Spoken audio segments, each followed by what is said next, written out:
From Chicago's CAN TV, a look at the week's events is reported in the newspapers, in the blogs and online, and on radio and TV. This is Chicago Newsroom. Well, hi there. Welcome to the show. So we're just kind of sitting around waiting to hear that the astounding video that Elcar riding the escalator at O'Hare was actually a hoax created by Jimmy Kimmel. We'll figure out whether that happens, but we'll also have to settle this week for talking about more mundane things. The fact that thousands upon thousands of people are going to be brought to the edge of financial ruin and possible starvation if Governor Quinn doesn't get that permanent tax hike he wants. The unwarranted complaining from the public that the Chicago Public Schools, which in just one short year has cut more than $600 million from the central offices and saved us all untold millions and millions by closing all those schools, now wants to kick back a little and buy itself a few $1,000,000 worth of more stylish office furniture. What could be wrong with that? Well, anyway, what about that primary, huh? Well, what about it? Was it bad news for Rahm Emanuel and or bad news for Tony Preckwinkle? And how did the CTU fare at the ballot box? Well, either way, we're probably going to have to do some union membership drives up in Evanston now that the football players have the right to unionize, and the critics are already clucking that the union is going to protect all the mediocre players, and are they going to get fat, bloated pensions? And we had so much to talk about this week. You know, we had so much to talk about today that I thought we would get 3 guests to handle it all, but we ended up with 3 of the most shy and timid people we've ever had at one time. So I hope we can get them all to kind of come out of their shells a little bit today. It's a little bit hard, but we'll have to make do with what we can. Ben Joravsky, guest emeritus from the Chicago Reader. Whenever in doubt, bring Ben in. It's like, yeah, you know, this is one of these days we're just going to have to bring Ben, I guess. Wait. Mick Dumke from the Chicago Reader, yes, indeed, and also Matt Farmer. All people whose faces are familiar if you have ever watched this show before. Attorney Matt Farmer. And attorney Matt Farmer, and musician, Farmer, but yes. mostly musician Matt Farmer. He just showed us his street musician card. It's very cool, and of course, rabid tweeter. So yes, yeah. I thought maybe the one thing that all you guys would have in common to talk about this week is Northwestern and this unionizing thing. So the football players are going to become public service union members, right? SEIU? They have to have a vote, don't they? They were given the right to form a union. Right. Am I correct, Attorney Farmer? That's correct, but before we get there, we're going to have appeals to the full NLRB in Washington, at which point, depending on how that goes, it will likely end up in federal court. So I think we're probably years away from... Yes. So years away. But they do have to have a vote. Don't they have a vote? The players themselves will now have a vote whether they want to certify. And that vote will be kept confidential until all these larger members. Yes, at some point, if, as Matt points out, this survives court challenges, which almost certainly will be brought by the university, by the NCAA, some combination thereof. A mediocre team. Yeah. They were terrible last year. So anybody that would cry over this as hurting Northwestern is seriously delusional. So don't Mick, go out tell them how terrible they were last year. How terrible? I wouldn't say they were terrible. They were heartbreakers. Right. They lost 4 games in the last minute and a half of the game. They forgot Not that I was counting. Not that you're counting, right. 1-7, wasn't it the record? One in the Big Ten. I believe you're right. I believe that constitutes terrible. The bigger issue, of course, is the NCAA. Yes. And basically the use and abuse of athletes who get some compensation, of course, in the form of free education, but I think the advocates for this whole idea of unionization or players' rights wanted to use Northwestern as an example because it's not a football factory in the way we see it other schools. Kind of if it works there, well... Exactly. Then maybe places where players are brought in and essentially used and then thrown out the door in 2 to 4 years, whether they have a degree or ever went to class or not, there's the bigger issue, the set of issues there. And so I think, the Sun-Times, the front page today has the NCAA logo with a crack running through it, and I do think whatever happens with this particular case, I personally am still skeptical that we'll ever see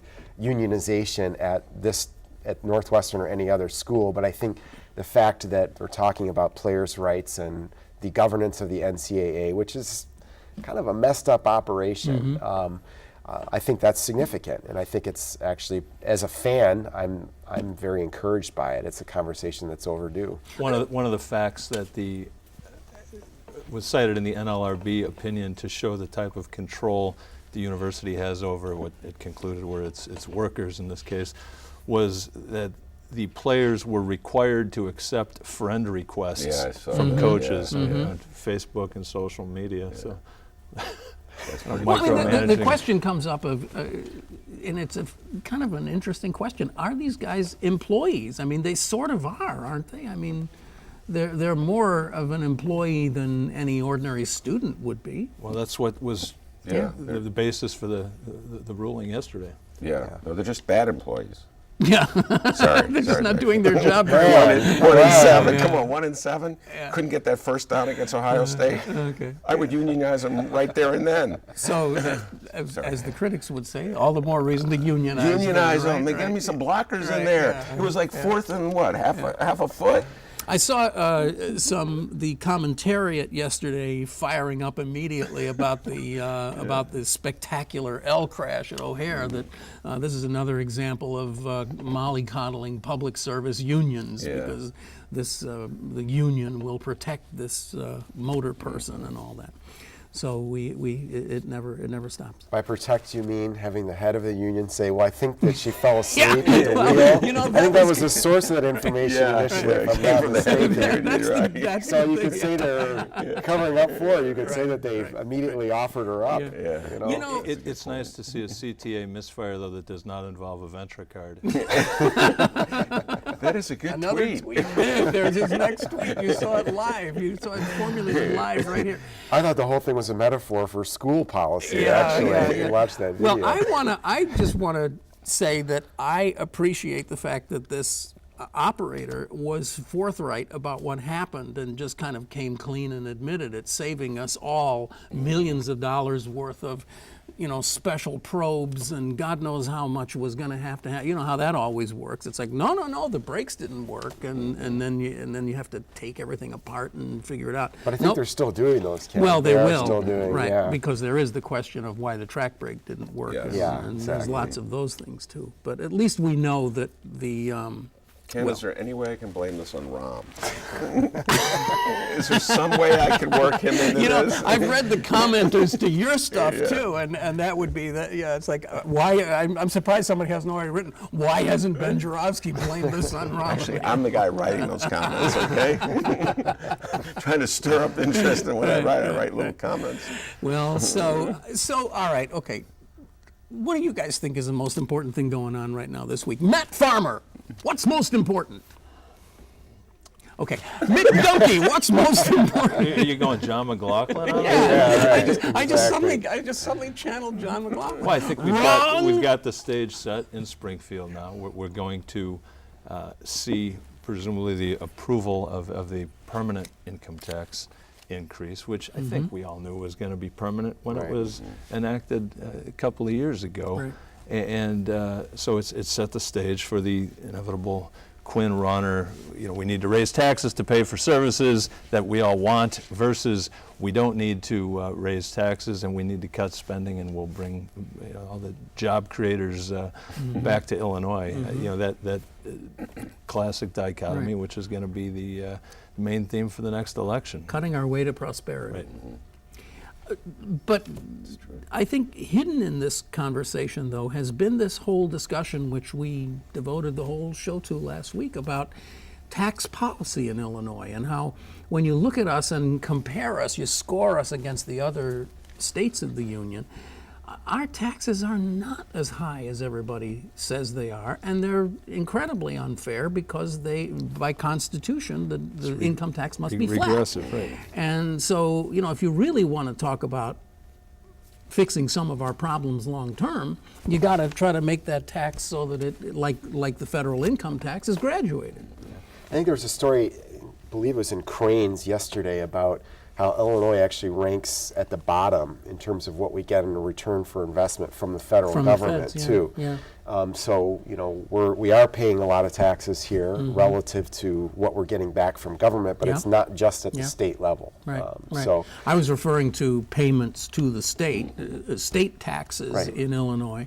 And so what do you guys think about this idea of taxing services? I mean, that's been something there's been a huge discussion about that. Should we tax going to the barber shop or hiring a plumber or hiring Matt Farmer as your lawyer? I mean, is that a good idea? Don't we already tax? If I hire you as my attorney, don't I have to pay a state tax on that? No? No state tax? Oh, No, it's definitely a service. start taxing lawyers. Are you kidding? I did not know that. But you're not taxing lawyers, you're taxing the clients who they use pass those it on. services. Yeah, Right. absolutely. That's a valid. Well, he'll have to respond by reducing his rates. That's right, just like landlords do when the property taxes go up. Yeah. Well, I mean, I think Pat Quinn has said he's not in He's favor of that. taken it off the table. Right. I think when Rahm toyed with that during the 2011 mayoral run with the service taxes, the Rahm taxes, Gary Chico called it, Rahm quickly backed away from that. So I don't know that there is the stomach, at least among our state Democratic leaders, for that. Rauner, as he has on so many issues, has remained silent to date on what he would be willing to support. So. But you've got Mike Madigan coming out there and saying that he wants this millionaire tax, which seems to me like a kind of a backdoor, almost like a kind of a chicken way of doing a graduated tax. Well, they'll just go for the big guys and make them pay a little bit more. And it plays nicely into a class warfare theme for the gubernatorial election. Which is, exactly what the Democrats are going to be pushing for the next 8 months. Yeah. Ben Joravsky. Well, as you know, think that in general we're pretty delusional in our taxing system in Chicago and in Illinois. So this is going to be sort of like a circus show this next election season, and I'm kind of trying to avoid it and ignore it because there's going to be so much distortion of what is actually going on. And so I don't see, I was surprised, to tell you the truth, that Quinn, I would have expected Quinn to pull a Daley with Mayor Daley, if we've forgotten him already, who would never, He may not be mentioned. He may mention. I can't imagine him raising taxes on the eve of an election. I mean, so what Quinn did, when I was reading today's Bright One, first thing I read every day, was I found it astounding that that Quinn would go this way. He didn't raise taxes. Okay, you have a valid point. Right. I'm He's just stepping into saying Rauner. that- He's making it permanent. So effectively, from Rauner's perspective, in terms of the campaigning, the silly season, as I was alluding to, that will constitute a raise. So you're right. Good point. But so I was a little surprised that he did that from a political perspective. I'm not used to politicians in this state. But he's doing it with the blessing of Mike Madigan, who I believe called it a courageous act, to acknowledge where we are and push for the continuation or the permanency of this income tax. So he's got his folks who matter on board. If you view it as an act that is potentially politically self-destructive, it is courageous. If you think of that as courage, doing something that is not in your best interest, but is supposedly in the best interest of the state. What's his alternative politically, though? Is to let it die and then bring it back. Do what Daley did. Bring it back when? After he's successfully reelected. So what does he say in his budget address? You get the same speech writers that Mayor Daley got. I mean, this is how we do it. You can find some other way to just steal Mayor Rahm's stuff. Okay, oh my God, I balanced the budget. I've saved the schools. The trains are running beautifully. I'm a star in a TV show. You don't go to I mean, it doesn't take much. You get some guy to write some pap, and then you say it. Your way through. And, that's why I said I'm so used to people lying, distorting, deceiving, manipulating. That's our budget process. That's why, every year, in Chicago in particular, it's a high art form. So I'm surprised that somebody would be vaguely honest, just for a moment. And of course, all the pundits are saying, it's a terrible move. He's going to lose now. Ron. Yeah, but you also have this bizarre sleight of hand where it's going to be like, and I'm also going to give you $500 tax credit on your that's property taxes. I mean, come on. That's straight out of Daily 101. Does anybody actually? And you know, the worst of all possibilities is people are going to get this check and head straight to Best Buy, and it's like, wait a minute, don't do that. That money's already, that tax money's going to get put in the other pocket. Ken, you can never go wrong. Yeah. Like underestimating the gullibility of the Illinois voter in general and the Chicago voter in particular. So they keep electing these guys. But you see the polls though, where you've got a majority, I forget what I saw, 60% or so who are against the continuation of this tax increase. The flip side, though, when the question is asked about having their services cut, it's the same relative majority that wants to see no cut in those services. Yeah. All right, so you guys are all observers of the political scene and the elections. What are your impressions coming out of this weird little primary that we had a week from Tuesday? I mean, is it? You've said that Mayor Emanuel lost the primary. I did say that. You did say somewhat that. hopefully. Didn't I say that? I did say that. I can't deny saying that. I must say, Ben, that seemed a little exaggerated to what me. the hell? It was a slow day. Yeah, okay, all right. It was a weird primary. It's a lot of wishful thinking. But, I mean, so how did Mayor Emanuel fare? How did Tony Preckwinkle fare? How did the CTU fare in all this? Well, the point I was making in that particular piece that you're alluding to was that it's clear to me anyway that Mayor Emanuel is very unpopular in the black communities of Chicago, and I thought this election in some way was an expression of that animosity, which I can totally understand. I mean, the black communities of Chicago put him over the top, and the first thing he did was close 50 of their schools and close the clinics in the community. So thanks for nothing, Mr. Mayor.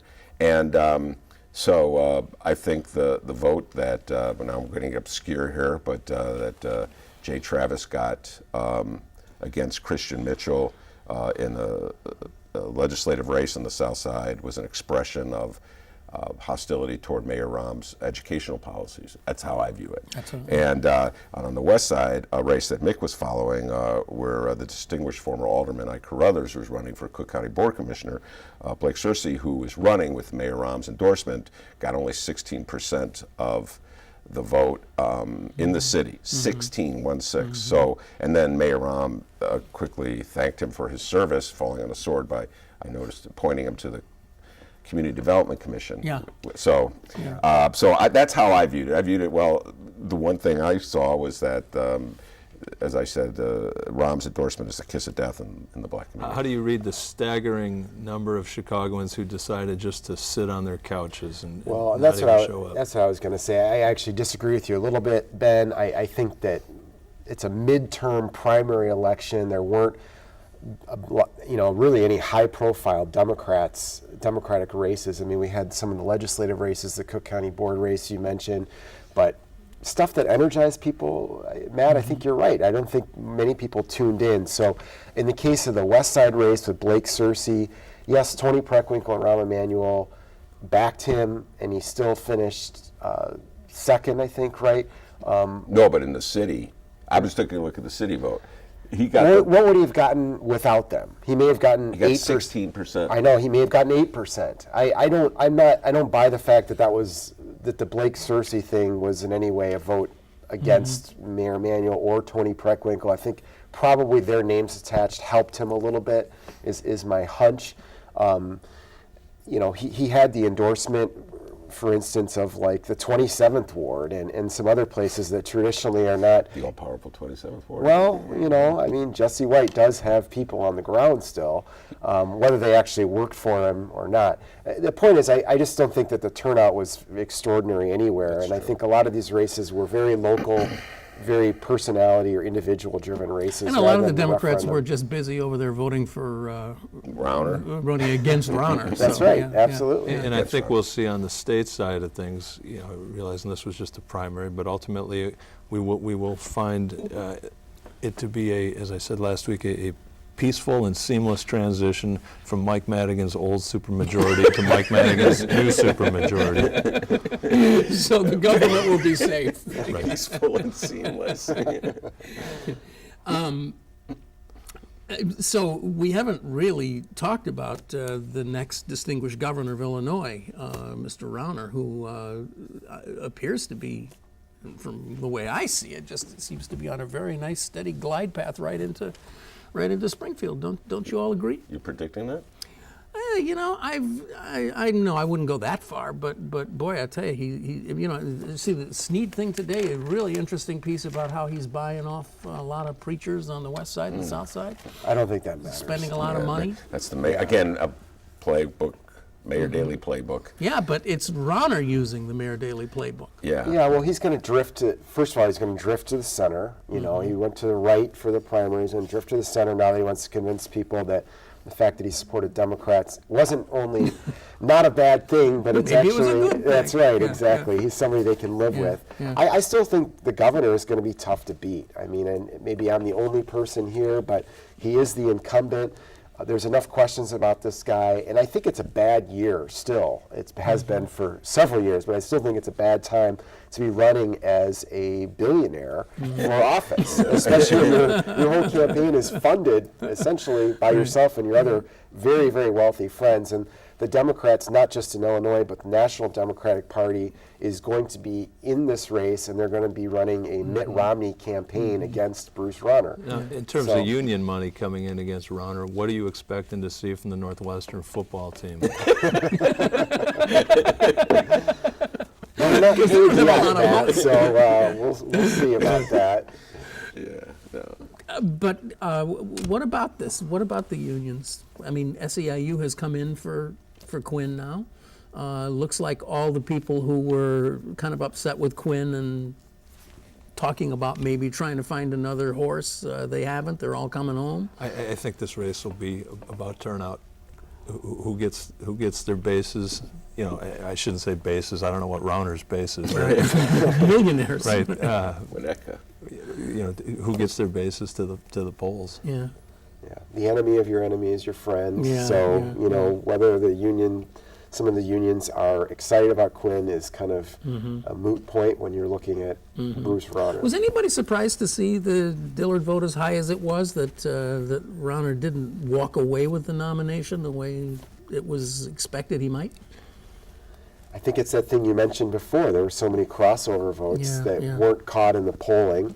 I was a little surprised that it was as close as it was. I wasn't surprised that it was closer than the polls were showing. Yeah, yeah. Of course, we don't know how many people crossed over, but I'm sure it must have been a lot. My hunch is there were quite a few. In order for those numbers to be that. I don't know what the state GOP party, such as it is, has learned, you know, from these four-way races. But you know, I mean, I don't want to let this go. I have a feeling that in the collar counties and in whole swaths of Illinois, there's going to be a real appreciation for Bruce Rauner. It's going to be this kind of what we've always needed is a good, rock-solid, conservative person who's not like a wacko on the, the social things. Quote, unquote, on fiscal A issues. fiscal conservative, somebody who knows how to run a business, who's got a nice personality, and he's going to be a great-looking nice governor. Personality? Okay. He You wears had the me right going clothes. there for a while. Nice He personality. wears the right clothes. I mean, Oh, okay. where the bar is low in this state, I'll tell you what. Another Matt tweet about Carhartt coming out with a new line of clothing that's 100% synthetic and completely reversible, I believe it was. Yeah. No, yes. I don't know. So you're definitely. I'm going to write you down. This is a prediction. No, it's not a prediction. It's just sort of a trend. It's sort of like, wow, you could just imagine a lot of people saying, hey, Quinn is a nice enough guy, but he's just bungling, and all he wants to do is raise taxes. It's time to bring a serious business person in to run this place. You're essentially articulating the theme that Rauner will be championing. So whether it works, And they're going to come back and say, do you trust a guy who doesn't know how many houses he has, who fired his daughter into a public school, I've said so many times on here, this is the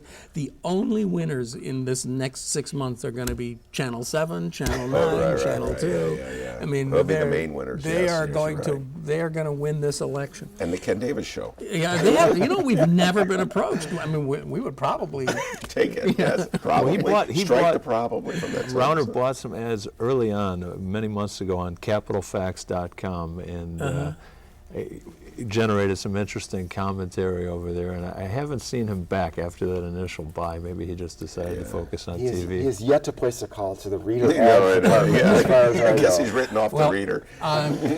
Very interesting conversation. We've got to take a quick break for this Bruce Rauner commercial. We don't have it? Okay.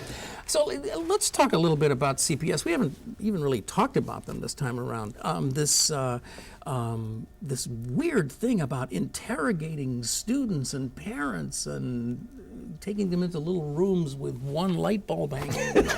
What the heck is going on? It was amazing. CPS legal department decided to focus its energies last week, about 2 weeks after the fact being the ISAT exam, by sending investigators in to question little kids, young as third grade, about what their teachers said to them about the ISAT, whether they had to take it, etc. Now, mind you, to opt out of that test, you needed a letter from a parent. I know this, I'm a CPS parent. I opted my youngest kid out of the test.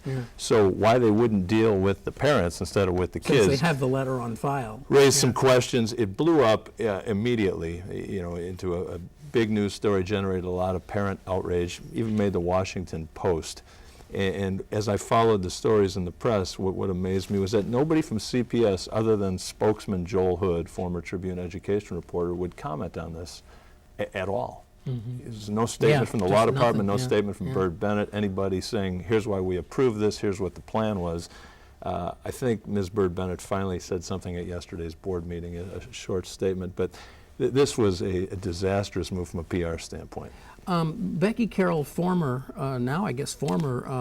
spokesperson for CPS, Facebook this morning the Chicago Tribune editorial, which says, "Hey, guess what?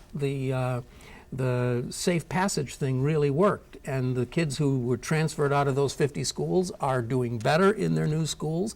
And she asked rhetorically, so where are all the people who've been criticizing this all along? We'll be waiting for them to admit that this was actually a good policy and it really worked. What, because people aren't being killed? It's a good policy. But they're doing better academically, according to CPS, in their new schools. How do you even know that? Well, there's not even a test taken. We haven't even finished it. We're not even done with the test. To convince the Tribune editorial board. Well, there we go. Talking about low bars. In fact, Sarah Karp over at Catalyst had a piece this morning talking about the lack of meat on that bone in terms of performance data. And when I think it was Ms. Bird Bennett made that presentation yesterday on those claims to the board didn't ask any questions to drill down and find out what these numbers were. They just congratulated her. Sarah looked at some of these numbers and said, at best, these are incremental changes that, given the short time frame, you really wonder what they tell us. We have, unfortunately, slammed up against that wall again, I'm sorry to say.